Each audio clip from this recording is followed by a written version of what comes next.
उपेक्षा करते, जगत जिसकी उपेक्षा करता है। सर्प से सभी लोग घबराते हैं, सर्प से सभी दूर रहते हैं। शिव जी का श्रृंगार सर्प से होता, नागेंद्र कुंडल, नागेंद्र हार, नागेंद्र यज्ञोपवीत। शिव स्वरूप दिव्य है। श्री कृष्ण ही शिव जी का धन है।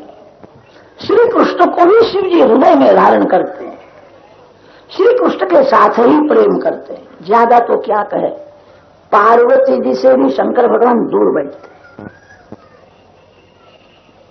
लक्ष्मी नारायण साथ में विराजते हैं, सीताराम जी साथ में विराजते हैं। शिव जी के मंदिर में दर्शन करो तो एक बाजू में पार्वती माता है, एक बाजू में शंकर भगवान है। शंकर पार्वती दोनों साथ में बैठे हैं, ऐसा दर्शन जल्दी नहीं होता। तो देवों ने बहुत आग्रह किया। शंकर भगवान लग्न करने के लिए गए थे, लग्न करने के लिए गए, उससे प्रथम काम को जला दिया, काम को भस्म करने के बाद लग्न करने के लिए पार्वती जी के साथ लग्न हुआ है। और लग्न करने के बाद पार्वती माता को राम कथा कृष्ण कथा शिव जी ने सुनाई और शंकर भगवान ने पार्वती माता को कहा, एक बाजू में बैठ करके तू राम राम कर, इधर मैं राम राम करता हूं। शंकर पार्वती दोनों साथ में बैठे हैं, ऐसा दर्शन जल्दी नहीं होता है। शिव प्रकृति से भी दूर रहते हैं, शिव सबका त्याग कर देते हैं। श्री राम ही शिव जी का धन है। भगवान को हृदय में धारण करते हैं। व्यास जी को भगवान शंकर का स्मरण हुआ है। व्यास जी के मन में ऐसी इच्छा हुई, भागवत की कथा तो शंकर भगवान ही कर सकते। जो जगत के तुच्छ पदार्थ के साथ प्रेम करता है, जो जड़ वस्तु के साथ प्रेम करता है, वो भागवत की कथा क्या करेगा। जो चेतन परमात्मा नारायण के साथ प्रेम करता है, यह कथा वही कर सकता है। जवानी में कभी व्यास जी के मन में ऐसी इच्छा नहीं हुई कि पुत्र हो गए। व्यास पत्नी का नाम ग्रंथों में आता है अरणी देवी, कहीं कहीं वाटिका देवी ऐसा नाम आता है। जवानी में कभी इच्छा ही नहीं हुई कि मेरे यहां पुत्र हो गए। वृद्धावस्था में भागवत की रचना करने के बाद व्यास जी के मन में संकल्प हुआ, भगवान शंकर मेरे पुत्र होवे, भगवान शंकर भागवत की कथा करेंगे, अनेक जीवों का कल्याण होगा। वृद्धावस्था में व्यास महर्षि पत्नी के साथ पंचाक्षर शिव मंत्र का जप करते। शिव जी मेरे पुत्र हो गए, ऐसी इच्छा हुई है। शिव जी का ध्यान, शिव जी के पंचाक्षर मंत्र का जप करते हुए तन्मय हो गए। शंकर भगवान समझ गए व्यास नारायण मेरे को याद करते हैं। व्यास जी के आश्रम में भगवान शंकर प्रकट हुए। व्यास जी ने पूजा की है। शिव जी ने कहा मेरे को क्यों याद करते हो, क्या इच्छा। व्यास जी ने कहा मेरी भागवत की कथा करने के लिए आप मेरे यहां पुत्र रूप से प्रकट हो। शिव जी ने कहा इस संसार में कौन आवे, ये संसार तो मायामय है, संसार में जो आता है उसको माया छोड़ती नहीं है, सभी को माया त्रास देती है। कोलसे की खान में जो जाता है उसके कपड़े बिगड़ जाते हैं। कोई अपने को बड़ा सयाना मानता हो, बुद्धिमान मानता हो, मेरे कपड़े नहीं बिगड़ेंगे, अशक्य है। जो कोलसे की खान में जाता, संसार मायामय है। मायामय संसार में जो आता है उसकी इच्छा होवे न होवे माया मारती है। माया किसी को नहीं छोड़ती है। संसार में कौन आए। शंकर भगवान के बहुत अवतार नहीं होते हैं। जगत में जब गड़बड़ होती है, अशांति होती है, तो विष्णु भगवान अवतार धारण करते हैं। विष्णु भगवान जगत का रक्षण करते हैं। विष्णु भगवान के अनेक अवतार होते हैं, शिव जी महाराज के अनेक अवतार नहीं होते हैं। भगवान का ध्यान छोड़ करके संसार में कौन आवे। शिव जी ने कहा मेरे को संसार में आने की इच्छा नहीं होती है, संसार मायामय है। जी ने कहा, महाराज आपके मस्तक में गंगा जी है, आपको माया क्या कर सकती है? कृपा करो। समाधि में आपको जो आनंद मिला है वह आनंद जगत को देने के लिए मेरे यहां पुत्र रूप से प्रकट हो जाओ, मेरे भागवत की कथा करो। अकेला खाना अच्छा नहीं है। समाधि में आपको जो आनंद मिलता है वो दूसरे को भी देना चाहिए। आप स्वयं आनंद स्वरूप हो, आपको माया क्या कर सकती है? भगवान नारायण के चरण में गंगा जी है और भगवान शंकर के मस्तक में गंगा जी है। ज्ञान गंगा को जो स्पर्श करता है, कृपा करो। व्यास जी ने बहुत आग्रह किया, शिव जी को दया आई, व्यास पत्नी अरणी देवी के सामने देखा है, केवल देखने से गड़बड़ा। सुखदेव जी महाराज अरणी देवी के पेट में आए, शिव स्वरूप है। बहुत दिन तक मां के पेट में श्री कृष्ण का ध्यान करते थे। सतत श्री कृष्ण का ध्यान करने से सुखदेव जी महाराज का स्वरूप श्री कृष्ण के जैसा श्याम हो गया। आप जिसका ध्यान करते हो, आप जिसका सतत स्मरण करते हो, वैसे ही आप हो जाते हो। मां के पेट में सुखदेव जी महाराज श्याम सुंदर श्री कृष्ण का सतत ध्यान करते थे। सुखदेव जी का श्रीअंग श्री कृष्ण भगवान के जैसा श्याम हो गया। बहुत दिन मां के पेट में रहे। एक बार व्यास जी ने कहा है, बेटा तेरी मां को अब त्रास होता है, बाहर आ जाओ। उसका आशीर्वाद सफल नहीं होता है, आप ही माया में फंसे हुए। मैं मां के पेट में हूं, आप बहुत प्रेम से मेरे को बेटा बेटा कहते हो। जो कभी माया के अधीन हुआ नहीं है वो मेरे को आशीर्वाद देवे तो मैं बाहर आऊं। भगवान नारायण का नाम है माधव राय। चार दिशा में चार माधव राय के स्वरूप है। प्रयागराज में वेणी माधव है, दक्षिण भारत में रामेश्वर भगवान के मंदिर में सेतु माधव है, काशी में बिंदु माधव है और उत्तर भारत में गोविंद माधव है। माधव राय के चार स्वरूप चार दिशा में है। भगवान नारायण का नाम है माधव राय। मां शब्द का अर्थ होता है माया और धव शब्द का अर्थ होता है पति। भगवान माया के पति है। भगवान कभी माया के अधीन नहीं होते। भगवान सभी लीला करते हैं, माया उनकी दासी है। जीव माया का दास हो जाता है, इसीलिए माया उसको रुलाती है। भगवान माया के पति है। चार दिशा में चार माधव राय जी के स्वरूप है। माधव राय की प्रार्थना व्यास महर्षि ने की है। शिव कृपा से गर्भ रहा है, गर्भ का बालक, पेट का बालक ऐसा ज्ञानी है, मेरे को कहता है आप माया में फंसे हुए हो, आपके आशीर्वाद में मेरा विश्वास नहीं है। जो कभी माया के अधीन हुआ न हो वो मेरे को आशीर्वाद देवे। भगवान नारायण व्यास महर्षि के आश्रम में प्रकट हुए हैं। भगवान ने सुखदेव जी को कहा है, बेटा बाहर आओ, कभी तेरे को माया का स्पर्श नहीं होगा। सुखदेव जी महाराज जन्म से मुक्त थे। सुको मुक्तः वामदेवो मुक्तः। जन्म से ही सुखदेव जी में ज्ञान, वैराग्य और भक्ति तीनों परिपूर्ण है।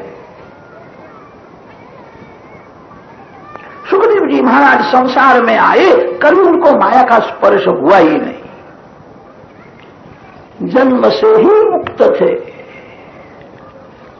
वही दूसरे को मुक्ति दे सकता है।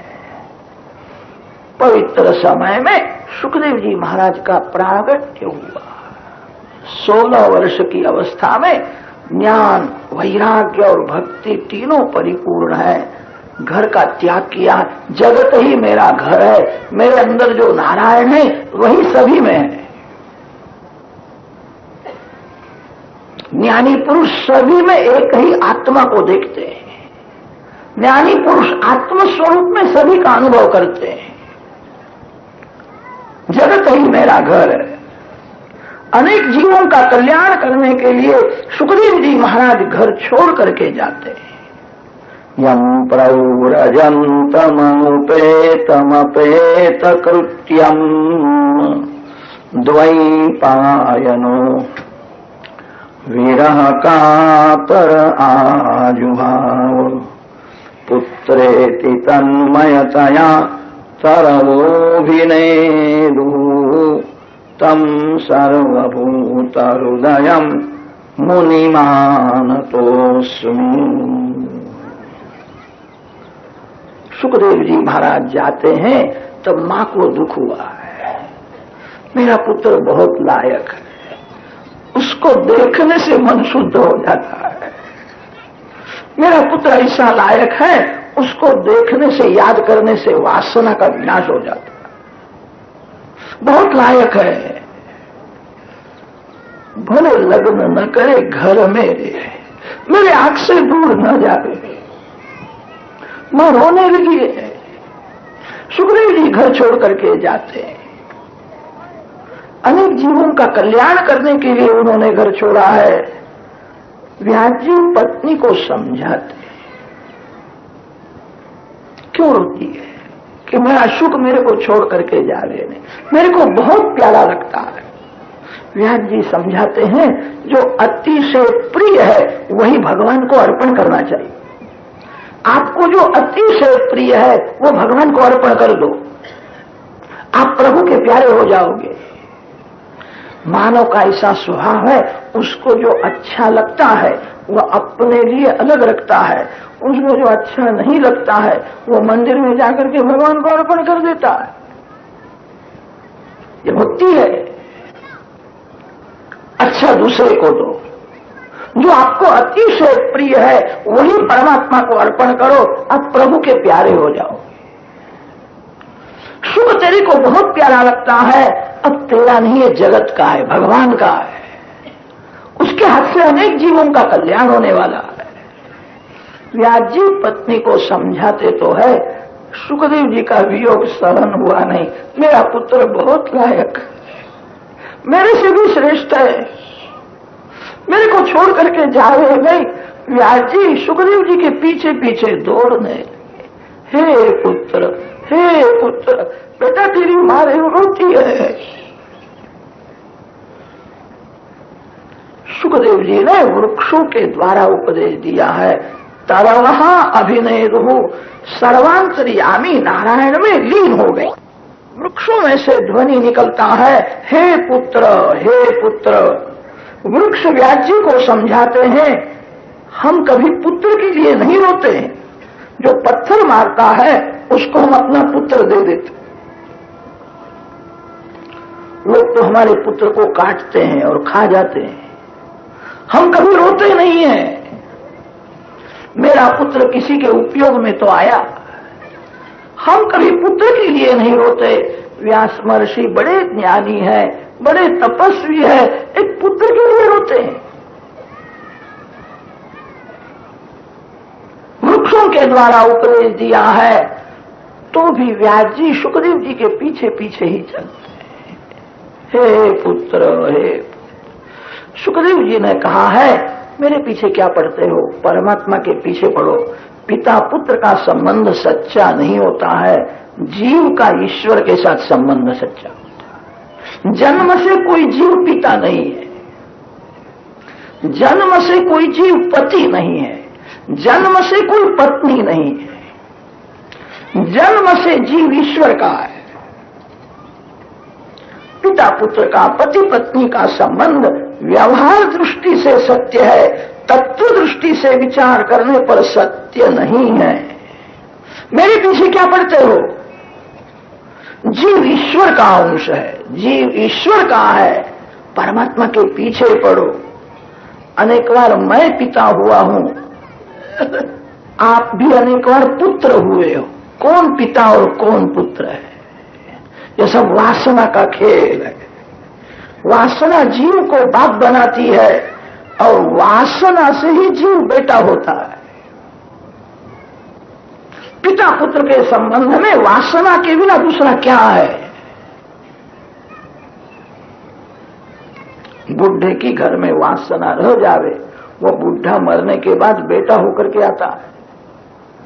कितनी माताएं पहचान लेती है, इसका मुख इसके दादा के जैसा थोड़ा दिखता है। अरे दादा के जैसा क्या दिखता है? दादा ही बेटा होकर के आया है। जो बाप था वही बेटा हो गया। कौन पिता और कौन पुत्र है? मेरे पीछे क्यों पड़ते हो? परमात्मा के पीछे पड़ो। ये जीव अनेक बार पति हुआ है, ये जीव अनेक बार पत्नी हुआ है, ये जीव अनेक बार पिता हुआ, जीव अनेक बार पुत्र हुआ है। पूर्व जन्म का पुत्र इस समय में कहाँ है? पूर्व जन्म का पति के पत्नी जो प्राण से प्यारी लगती थी, कहाँ है? मातृ पितृ सहस्राणि पुत्र दार शतानि च। यह अनेक जीव अनेक बार पिता हुआ, अनेक बार पति हुआ, अनेक बार पत्नी हुआ, उसको शांति नहीं मिली है। मेरे पीछे क्या पड़ते हो? परमात्मा के पीछे पड़ो। जीव का ईश्वर के साथ ही संबंध सच्चा है। पुत्रेति तन्मयतया तरवोभिनेदुः तम सर्वभूतहृदयम् मुनिमानतोऽस्मि। व्यास जी को भी स्वरूप का भान कराया है। गंगा किनारे संत समाज में शुकदेव जी महाराज ने परीक्षित राजा को कथा सुनाई। परीक्षित राजा का एक निमित्त है। हमारे जैसे अनेक जीवों का कल्याण करने के लिए भागवत रूपी ज्ञान दीप जगत को दिया है। परीक्षित का तो एक निमित्त है, अर्जुन का एक निमित्त किया, और भगवान श्री कृष्ण ने जगत के अनेक जीवों के लिए गीता जी का उपदेश किया है। अर्जुन के रथ में भगवान विराजमान है। अर्जुन के रथ में विराजमान भगवान होने से अर्जुन को मोह नहीं हो सकता है। जहां सूर्य नारायण है वहां अंधेरा नहीं आ सकता। अर्जुन के रथ में भगवान विराजते हैं। गीता जी का जो प्रथम अध्याय है उसका नाम है अर्जुन विषाद योग। अर्जुन को विषाद कैसा हो गए? जिसके रथ में भगवान विराजमान है, भगवान के हाथ में घोड़े की लगाम है, भगवान जिसके सारथी हुए हैं, अर्जुन को विषाद नहीं है। अर्जुनम निमित्ती कृत्य, भगवान वासुदेव अर्जुन का एक निमित्त है। परीक्षित राजा का एक निमित्त किया है। परीक्षित के निमित्त से जगत के अनेक जीवों का कल्याण करने के लिए शुकदेव जी महाराज ने भागवत रूपी ज्ञान दीप जगत को अर्पण किया, जो अंदर प्रकाश का दर्शन कराता है, जो बाहर भी प्रकाश दिखाता है। प्रकाशमय परमात्मा का अनुभव करने वाला यह ज्ञान दीप है। प्रज्वालितो ज्ञानमय प्रदीप। सुखदेव जी महाराज गंगा किनारे कथा करते हैं। उस कथा में व्यास महर्षि भी बैठे थे। व्यास जी को सुखदेव जी महाराज की कथा सुनने में बहुत आनंद आया है। कैसा बोलता है? मेरा पुत्र है, मेरे को ऐसा लगता है मेरे से श्रेष्ठ है। उसका ज्ञान वैराग्य, उसकी प्रेम रक्षणा भक्ति अलौकिक है। व्यास जी को भी स्वरूप का भान कराया। सो श्री शुकदेव जी महाराज की कथा के आरंभ में शुकदेव जी महाराज को वंदन किया।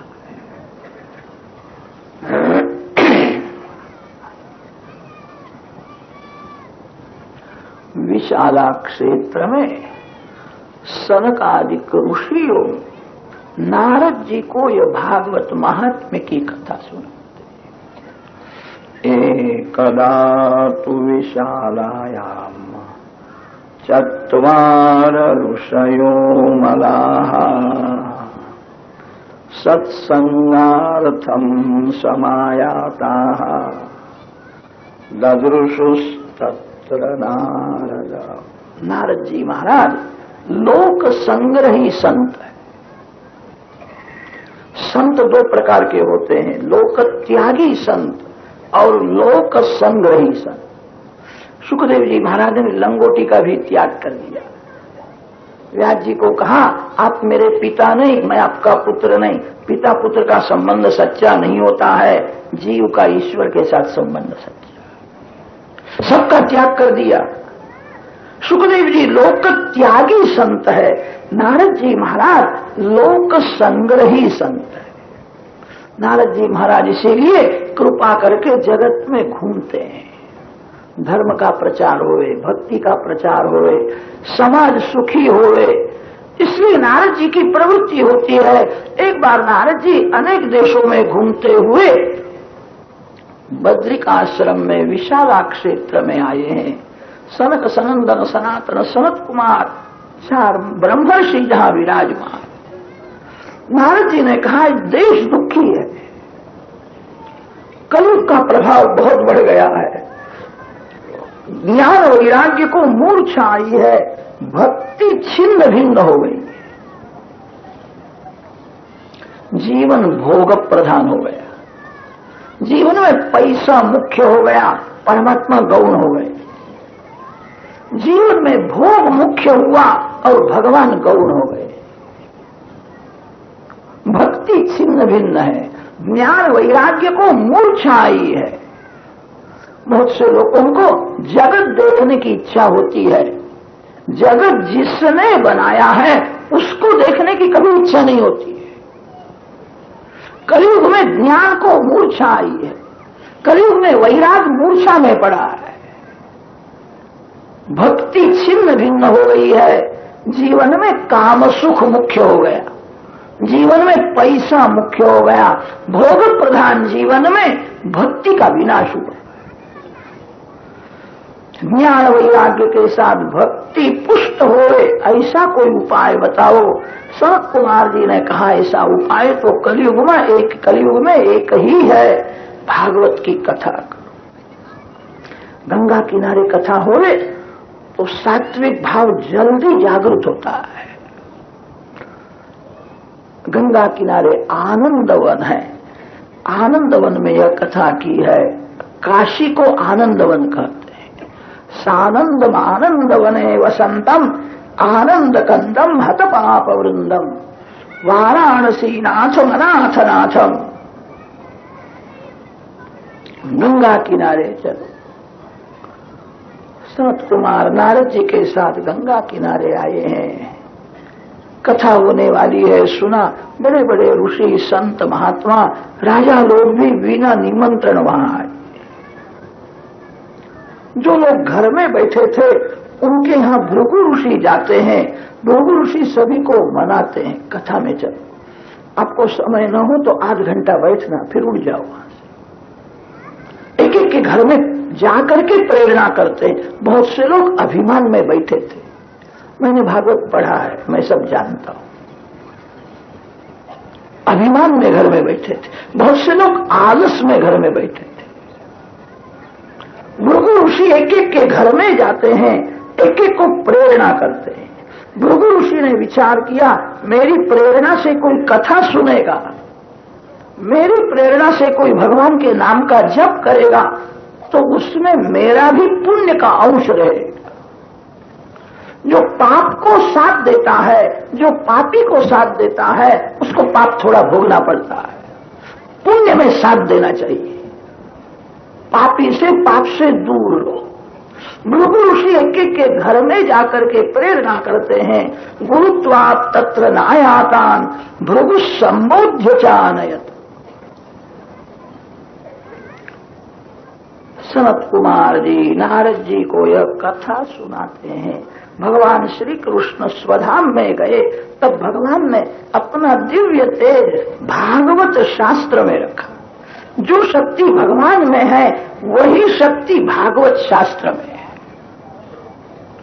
कहीं कहीं संत वाणी में ऐसा आता है, भगवान से भी भागवत श्रेष्ठ है।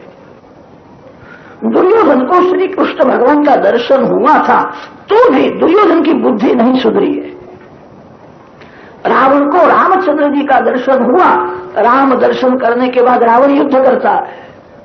योग्य तो यही था रावण की बुद्धि सुधर जावे, रावण शरण में आवे।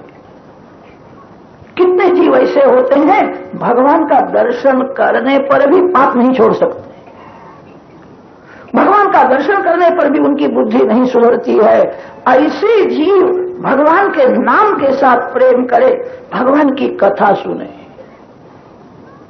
रावण दुर्योधन के जैसे भागवत की कथा सुने, भगवान के नाम का जप करे, भगवान भी उनकी बुद्धि नहीं सुधार सके। जो भगवान से काम नहीं होता वो काम भगवान के नाम से होता। रावण राम नाम का जप करे तो उसकी बुद्धि सुधरे। दुर्योधन जैसा जीव भागवत की कथा सुने तो उसकी बुद्धि सुधरे। भागवत में भगवान ने अपनी शक्ति रखी है। कैसा भी महापापी जीव होवे, इस कथा में पाप का नाश करने की शक्ति है। सर्वे निष्पापत्मा भवन्ति, एक दृष्टांत दिया है। तुंगभद्रा नदी के किनारे आत्मदेव नाम का ब्राह्मण रहता था। घर में संपत्ति बहुत थी, संतति न होने से वह दुखी था। संतति के लिए उसने बहुत प्रयत्न किया, सफलता नहीं मिली। एक बार मरने को तैयार हो, मेरे यहां पुत्र नहीं है, आत्महत्या करने के लिए जाता है। थोड़ा विचार करे तो ध्यान में आएगा, हम सभी जीव आत्मदेव के जैसे ही है। जीवात्मा तुंगभद्रा नदी के किनारे रहता है। भद्र शब्द का अर्थ होता है कल्याण, कल्याण करने वाली नदी मानव काया है। मानव शरीर में रहने वाला जीव वही आत्मदेव है। आत्मा को देह होने की इच्छा है। नर को नारायण के चरण में ही शांति है, जीव को शिव होना है। आत्मदेव तुंगभद्रा नदी के किनारे रहता है। आत्मदेव के पत्नी का नाम है धुंधुली। धुंधुली का वर्णन व्यास महर्षि ने जो किया है वो सभी अपनी बुद्धि में घटता है। जीव बुद्धि का पति है, मानव की बुद्धि धुंधुली के जैसी है। लोकवार्ता रता क्रूरा प्रायशो बहुजल्पिक। बुद्धि कभी अपने स्वरूप का विचार नहीं करते, जगत का विचार करते। जगत कैसा है? के सामने शुद्ध दूध 5 रुपए प्रति लीटर हिसाब से मिल रहा है।